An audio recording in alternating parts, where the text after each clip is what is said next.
ఇంట్లో కూడా చెప్పులేసుకుని తిరుగుతున్నారా? పచ్చటి గడ్డి మీద కూడా ప్లాస్టిక్ చెప్పులతోనే నడుస్తున్నారా? ఆగండి బ్రో, ఆ చెప్పులు మీ బాడీని నేల తల్లి నుంచి ఎలా డిస్కనెక్ట్ చేస్తున్నాయో తెలిస్తే షాక్ అవుతారు. మరి మన బాడీ ఒక ఎలక్ట్రిక్ మిషన్ బ్రో.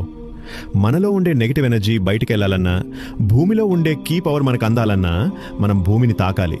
దీన్నే గ్రౌండింగ్ అని, ఎర్తింగ్ అంటారు. కానీ నువ్వు ఆ రబ్బర్ చెప్పులు వేసి నీ బాడీకి ఇన్సులేషన్ తగిలించేస్తున్నావు. అంటే నీ బాడీలో స్ట్రెస్ అంతా లోపలే జామ్ అయిపోతుందన్నమాట. అంతేకాదండోయ్, చెప్పులు లేకుండా నడిస్తే నీ పాదాల కింద ఉన్న వేల నరాలు యాక్టివేట్ అవుతాయి. ఇది నీ కంటి చూపుని పెంచుతుంది, రక్త ప్రసరణాన్ని సెట్ చేస్తుంది.